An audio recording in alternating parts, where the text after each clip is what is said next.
જૂનાગઢ તાલુકા સરપંચ union દ્વારા કરાઈ રજૂઆત। સરપંચ પદેથી રાજીનામું મંજૂર કરવા કરાઈ રજૂઆત। ડીઈઓની અણઆવડત અને ગ્રામ્ય કક્ષાએ જેને લઈને વહીવટી કરવો મુશ્કેલ થતાં કર્યા નિર્ણય। તાલુકા પંચાયત કચેરી ખાતે સરપંચ દ્વારા કરાઈ રજૂઆત। એકી સાથે 35 સરપંચ રહ્યા હાજર અને રાજીનામા આપ્યા। આ બાબતે સરપંચે વિજાપુરથી વાત કરી છે। Story report by Jagdish Yadav, Junagadh. મારું નામ પરેશ નંદલાલ મોરવાડિયા, વિજાપુર સરપંચ।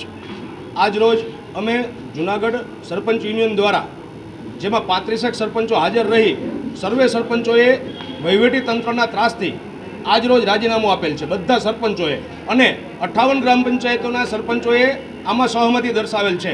જેમાં 18% જીએસટી જે અમોને માન્ય ન હોય, જે માલ મટીરિયલ વાળાને જીએસટી આપવા છતાં અલગથી 18% જીએસટી તાલુકા પંચાયત કાપવાના નિયમને અમો લોકો વગોડીએ છીએ કે જે હળાહળ અન્યાય છે।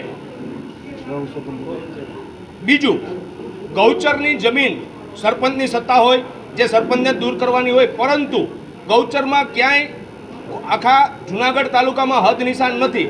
જેના માટે અમારી માગણી છે કે પહેલાં બધા ડીએલઆરમાં માપણી જૂનાગઢ તાલુકા પંચાયત કરાવી અને સરપંચોને ડીએલઆરમાં માપણી કરાવી અને ખાંભા નાખી અને પછી અમોને કહે, જેથી અમે બધા સરપંચો મળી અને જે ગામમાં ગૌચરનું દબાણ હશે તે દૂર કરવા તૈયાર છીએ। આજે 35 સરપંચોએ રાજીનામું આપ્યું છે અને બીજા બધા સરપંચો એગ્રી છે। તાલુકા વિકાસ અધિકારી સાહેબને અત્યારે રાજીનામું બધાએ આપ્યું।